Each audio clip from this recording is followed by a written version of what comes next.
Quel est votre centre de gravité? Petite question. Quel est votre centre de gravité? Savez-vous ce qu'est la gravité? Vous prenez un objet quelconque, vous le faites tourner dans tous les sens. Et lorsqu'il va arriver à son état d'équilibre, il va s'arrêter autour d'un point qui est son centre de gravité. Vous avez trouvé? Eh oui, tu as trouvé, c'est le nombril.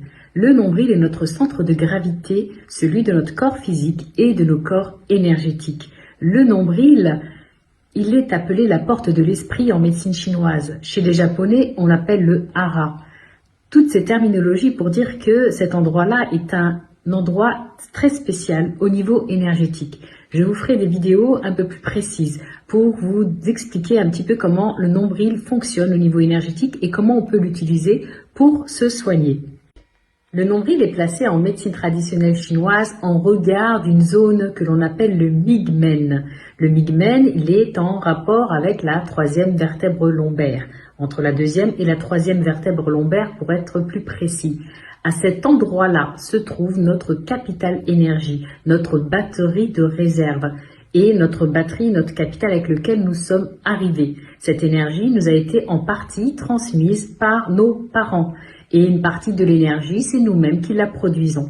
C'est donc notre batterie. Comme votre téléphone a une batterie, nous, notre batterie se trouve à cette hauteur-là, autour de cette vertèbre de l'énergie, la L3. Cette énergie, ce capital énergie, communique même après notre naissance avec les canaux énergétiques qui sont reliés au nombril. L'énergie qui est entre les reins, qui a été déposée entre les reins, c'est une énergie ancestrale. Et l'énergie qui va être donnée par la nourriture via le placenta de votre maman, c'est l'énergie réelle du présent. Donc nous avons une communication entre ces deux énergies, ad vitam aeternam.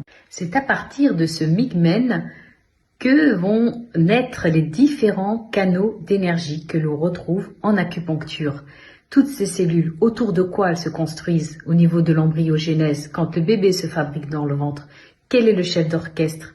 Elles vont suivre tous ces canaux d'énergie pour constituer le bébé. Et l'embryon grandit ainsi, rassemblé au niveau de l'ombilic, rattaché à sa maman, au niveau du nombril et du placenta.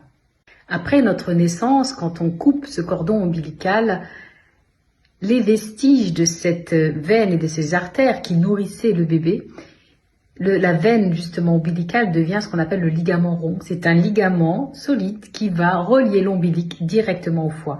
Je vous dis ça parce que c'est une importance. Ça va véhiculer des soins que je vous mettrai dans d'autres vidéos par la suite. Il existe d'ailleurs en médecine ayurvédique une technique, la technique de Pekoti, où on soigne à travers le nombril. Parce qu'il y a derrière le nombril 72 000 veines. Alors, je ne pense pas qu'il y ait anatomiquement 72 000 veines, mais je pense plutôt des canaux d'énergie qui sont toujours reliés justement à ce migmen et aux organes de façon diffuse dans l'organisme. Tout ça pour vous dire, prenez soin de votre nombril. En Chine, les enfants ne découvrent pas leur nombril parce que c'est une porte d'entrée du froid et des pervers, j'avais déjà fait une vidéo là-dessus. Donc on couvre son nombril, on ne met pas de piercing autour du nombril parce qu'il y a des répercussions au niveau énergétique. Mais je vous détaillerai au fur et à mesure la compréhension que j'ai pu recevoir justement autour de ce nombril et de son aspect énergétique. En attendant, prenez soin de vous, protégez votre nombril.